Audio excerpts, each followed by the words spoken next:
Tout organisme vivant sur ou dans votre terrain peut vous donner des indices sur votre manière de cultiver et de prévoir. Si vous connaissez vos auxiliaires, vous pourriez ainsi économiser du temps et de l'argent. Voici ma méthodologie en 5 points à l'aide d'outils en ligne basés sur mon expérience terrain et mes connaissances en botanique et en entomologie. D'abord, avoir un smartphone chargé sur soi. Ensuite, y avoir une application de reconnaissance. Être inscrit dans des réseaux sociaux, dans des groupes de reconnaissance, je vous expliquerai la différence avec l'application. Aller sur Wikipédia et avoir un tableur. Je vous raconte ensuite mes retours d'expérience par rapport à ma méthodologie et les réflexions que j'en ai tirées. Je cherche d'abord à identifier sur les réseaux sociaux pour la réactivité. Ce sont des groupes d'amateurs au sens noble du terme, regroupant des passionnés, dont certains sont experts voire professionnels. Je choisis un groupe suffisamment développé qui indique une bonne dynamique. Ici, je veux identifier un insecte. Allons voir dans mon historique.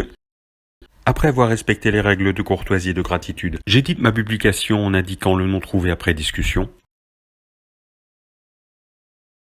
Deuxième étape, je vais sur l'application ou au site INPN Espèces, l'inventaire national du patrimoine naturel. Je recoupe mon information obtenue avec des professionnels. La page n'est pas aussi réactive que sur les réseaux sociaux, mais au moins elle vient clore le débat en certifiant la recherche. Vous pouvez y répertorier tout ce que vous trouvez de vivant.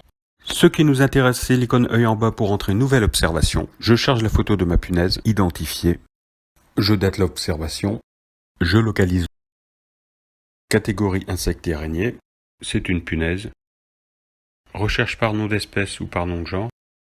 Maintenant, je partage l'observation pour me faire certifier le nom. Le site de INP Espèces est plus lent, plus protocolaire, mais c'est le plus sûr pour certifier les espèces que vous trouvez. Et selon le nombre de points, vous pouvez voir l'avancement de la certification. Bon, c'est bien, on a une photo, un nom, mais ça mange quoi? C'est là qu'on vient clôturer facilement la recherche effectuée grâce aux experts à l'aide de Wikipédia. Maintenant, je recherche ma punaise. Alors, elle mange des larves de Craesus septentrionalis. Tenterai du boulot, ça me débarrasse d'autres parasites, donc c'est une bonne punaise. C'est notamment aux larves. Qu'est-ce que ça mange d'autre? Côté anglais, qu'est-ce qu'ils disent? Punaise qui mange la plupart du temps aussi des aphides, c'est-à-dire des pucerons. Oh, c'est très intéressant. Et autres petits insectes. C'est impeccable ça. Je l'aime bien cette punaise. Maintenant, je répertorie dans mon classeur. Je mets juste les photos certifiées, le nom certifié et à côté la nourriture. La période d'apparition pour voir si elle évolue au fil des ans. Bon, c'est assez succinct, je mets juste les petits insectes que j'ai envie de retenir, les autres, j'en connais une partie.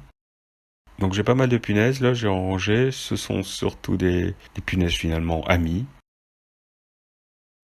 Alors parmi mes découvertes intéressantes, c'est cette mouche à fruits posée sur une feuille de piment.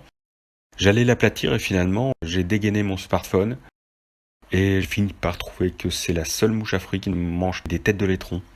Et en effet, je me suis souvenu qu'il y avait au-dessus de mes piments des laitrons qui poussaient. Ça vous a plu? Vous avez appris quelque chose? Laissez-moi un petit pouce. Et n'oubliez pas d'activer la cloche pour vous abonner. Si vous voulez me laisser un commentaire, il est toujours le bienvenu. Sur ce, je vous dis à bientôt.